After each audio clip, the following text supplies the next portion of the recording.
આપણી સંકલ્પ ન્યૂઝ ચેનલને સબસ્ક્રાઇબ અને લાઇક કરો, બેલ આઇકન દબાવો જેથી આવનાર ન્યૂઝ અપડેટ્સની નોટિફિકેશન આપના મોબાઈલ પર સૌથી પહેલા પહોંચે.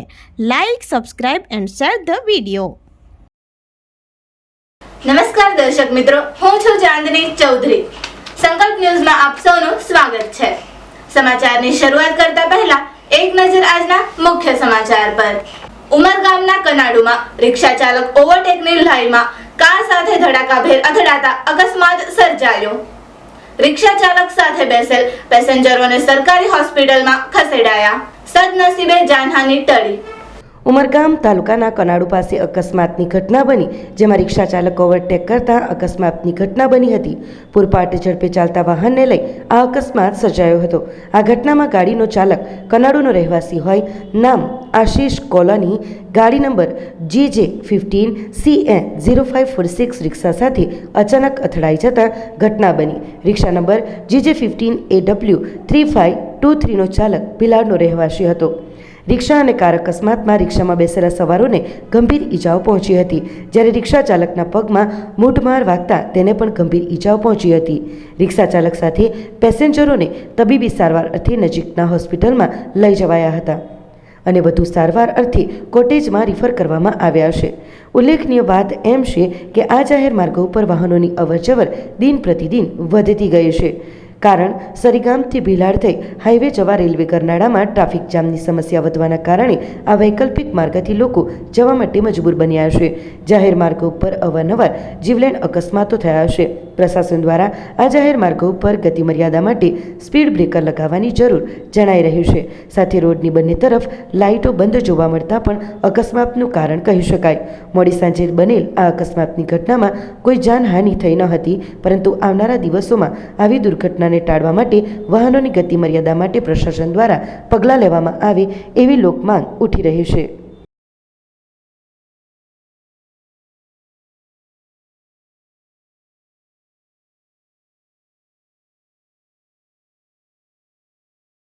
વલસાડ જિલ્લા કલેક્ટર નૈમેશ દવેના અધ્યક્ષ સ્થાને રાષ્ટ્રીય મતદાતા દિવસની ઉજવણી કરાઈ. દરેક ચૂંટણીમાં પોતાના મતાધિકારનો ઉપયોગ કરીશું એ અંગે ઉપસ્થિત સૌએ પ્રતિજ્ઞા લીધી.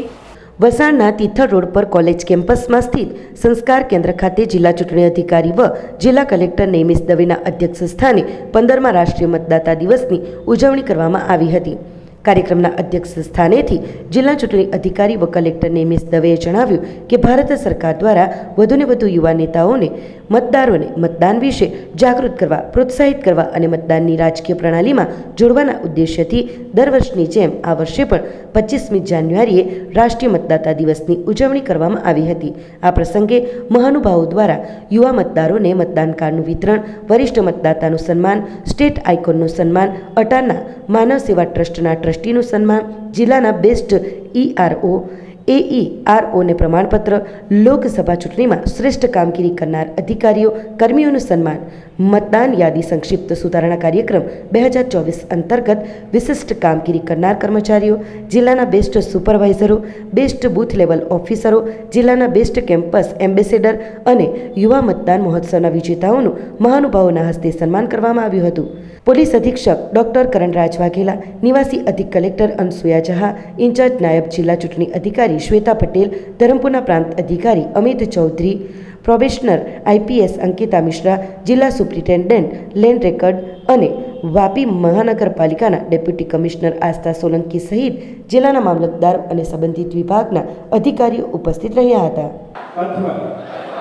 અન્ય પ્રલોભનથી પ્રભાવિત થયા સિવાય દરેક ચૂંટણીમાં અમારા મતાધિકારનો ઉપયોગ કરીશું. વર્ષ 2011થી 25મી જાન્યુઆરીને આપણે રાષ્ટ્રીય મતદાતા દિવસ તરીકે ઉજવણી કરવાની શરૂ કરી. પણ 15 વર્ષથી આ અભિયાન ચાલી રહ્યું છે અને મતદાર યાદી અને ચૂંટણી આખી પ્રક્રિયામાં વર્ષ દરમિયાન જે પણ લોકોએ સારી કામગીરી કરી છે એને સન્માન કરવાનું એક આ સુંદર પ્લેટફોર્મ છે.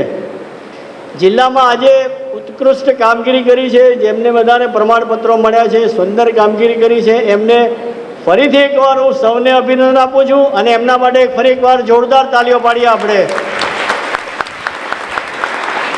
પણ આ રાષ્ટ્રીય મતદાતા દિવસનો કાર્યક્રમ આપણો ત્યારે જ સફળ થાય કે જિલ્લામાં તમામ નોંધવાપાત્ર મતદારોનું 100% નામાંકન થઈ જાય. કોઈ મતદાર મતદાર યાદીમાં નોંધ્યા વગર રહે નહીં. અને એ પછીની ફલશ્રુતિ એ છે કે આગામી ચૂંટણીઓમાં આપણે મહત્તમ મતદાન કરીએ ત્યારે જ આપણો આ કાર્યક્રમને આપણે સફળ થયેલો ગણીએ. સલવાવ સ્વામિનારાયણ ગુરુકુળમાં પ્રજાસત્તાક દિનની શાનદાર ઉજવણી કરાઈ. વાપી સલવાવ ખાતે સ્વામિનારાયણ ગુરુકુળ સલવાવમાં પ્રજાસત્તાક દિનની શાનદાર ઉજવણી કરવામાં આવી હતી. આ પ્રસંગે સ્કૂલમાં આવેલ Swaminarayan Gujarat board English medium સ્કૂલના આચાર્ય રીનાબેન દેસાઈના હસ્તે ધ્વજવંદન કરવામાં આવ્યું હતું. આ પ્રસંગે સંસ્થાના વિદ્યાર્થીઓ દ્વારા પ્રાર્થના, દેશભક્તિ ગીત, પરેડ તથા અન્ય રંગારંગ કાર્યક્રમો રજૂ કરાયા હતા. સંસ્થાના મેનેજિંગ ટ્રસ્ટી પૂજ્ય કપિલ સ્વામીજીએ પ્રસંગોચિત સંબોધન કર્યું હતું. રીનાબેન દેસાઈએ જણાવ્યું હતું કે આ દિવસ આપણને આપણા બંધારણની મહાનતાની યાદ અપાવે છે. એટલું જ નહીં પણ તે મહાન સ્વતંત્રતા સેનાનીઓ અને બંધારણના ઘડવૈયાઓના બલિદાન અને પરિશ્રમને સલામ કરવાનો અવસર પણ આપે છે. આ પ્રસંગને વિશેષ બનાવવા સ્કૂલના બાલભવનના નાના વિદ્યાર્થીઓ દ્વારા વિવિધતાસભર પ્રદર્શન રજૂ કરાયા હતા. આ પ્રદર્શનમાં ગુજરાત રાજ્ય અને દેશની અસ્મિતાની ઝાંખી કરાવવામાં આવી હતી. આ પ્રજાસત્તાક દિનની ઉજવણીમાં સંસ્થાના સ્થાપક પુરાણી સ્વામીજી, હરિ સ્વામીજી, માધવ સ્વામીજી, જયદીપભાઈ દેસાઈ, ટ્રસ્ટી મંડળના સભ્ય બાબુભાઈ, હરેશભાઈ, મનસુખભાઈ, જયશ્રીબેન, દયાબેન, યોગિનીબેન, ડાયરેક્ટર ડૉક્ટર શૈલેષ લુહાર, ડાયરેક્ટર હિતેન ઉપાધ્યાય, વિવિધ વિભાગોના આચાર્ય, શિક્ષકગણ તથા મોટી સંખ્યામાં વિદ્યાર્થી મિત્રો ઉપસ્થિત રહ્યા હતા અને તિરંગાને સલામી આપી હતી.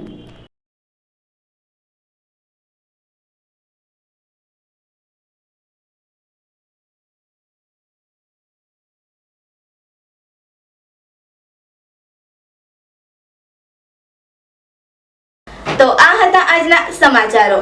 નવા સમાચારો સાથે કાલે ફરી મળીશું. નમસ્કાર. આપણી સંકલ્પ ન્યૂઝ ચેનલને સબસ્ક્રાઇબ અને લાઇક કરો. બેલ આઇકન દબાવો જેથી આવનાર ન્યૂઝ અપડેટ્સની નોટિફિકેશન આપના મોબાઈલ પર સૌથી પહેલા પહોંચે. Like, subscribe and share the video.